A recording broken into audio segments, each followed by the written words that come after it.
گزار ہوں آپ لوگ بڑے چھوٹے نوٹس پہ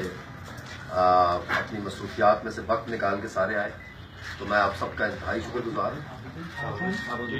آج کی یہ پریس کانفرنس جو ہے یہ ہمارے جو صحافی ساتھی سہیل خان ان کا جو مرڈر ہوا تھا یہ اس کے بارے میں مورخہ 16 اکتوبر کو تھانہ ہتار کی حدود میں صحافی سہیل خان کو قتل کیا گیا اور ان کی قتل کی دعویداری جو تھی وہ ان کے والد صاحب میرے ساتھ موجود ہیں۔ انہوں نے ہمایون اقبال اور علی شیر پر کی ایف آئی آر کے اندراج کے فوراً بعد، جیسے کہ میری آپ سب سے پہلے بھی بات ہوئی تھی کہ ہم نے ملزمان کی گرفتاری کے لیے 4 اسپیشل ٹیمیں تشکیل دیں، جس میں ہماری ایک انفارمیشن ٹیم تھی، ایک انٹیروگیشن ٹیم تھی، اس کے ساتھ ٹیکنیکل جو ڈیٹا انالیسز اور ٹیکنیکل انویسٹیگیشن ہے وہ ٹیم تھی، پلس ملزمان کی گرفتاری کے لیے چھاپے مارنے والی جو ٹیم ہے وہ تشکیل دی گئی اور تمام ٹیموں پہ ایک ڈی ایس پی جو ہے اس کو تعینات کیا گیا۔ ساتھ ہی ساتھ تمام انٹیلیجنس ایجنسیز سے، ملٹری بھی، سول بھی، federal investigating agency, C T D, ان سب سے جو ہے وہ ہم نے رابطہ کیا اور ان سے رابطہ ہمارا مستقل بنیادوں پہ اس دوران چلتا رہا۔ الحمدللہ کل مورخہ 23 اکتوبر کو اس قتل کے مین ملزم ہمایون اقبال کو چمن بارڈر سے گرفتار کر لیا گیا اور اس کو قانونی ضابطے پورے کرنے کے بعد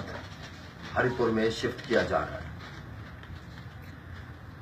اس کی گرفتاری میں میں یہ بات ضرور کہنا چاہوں گا کہ تمام جو پولیس اہلکار تھے انہوں نے بہت انتھک محنت کی اور اس کا تعاقب پنجاب میں، اندرون سندھ میں، کراچی میں، کوئٹہ میں اور پھر چمن تک اس کے تعاقب میں ہماری ٹیمیں جو تھیں وہ لگی رہیں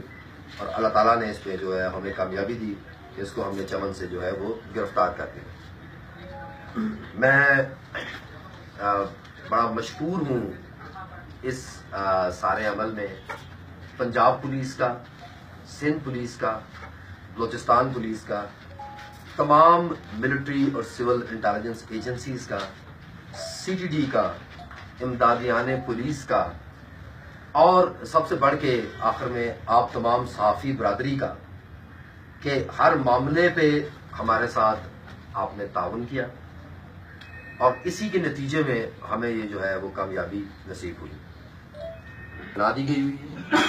اور اس ٹیم میں ہم نے صحافی برادری کے جو نمائندگان ہیں ان کو بھی شامل کیا ہے ہماری مصالحتی کمیٹی کے چیئرمین کے ساتھ ساتھ، تاکہ تفتیش شفاف ہو، سب کے سامنے ہو اور جو لوگ بھی اس کبھی فعل میں انوالوڈ ہیں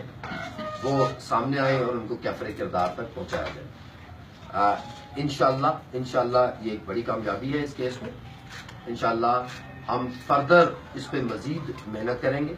اور تمام لوگ جو اس میں شامل ہیں نہ صرف وہ گرفتار بھی ہوں گے بلکہ اللہ تعالیٰ کی مدد سے انشاءاللہ ان کو کیفر کردار تک بھی پہنچایا جائے گا۔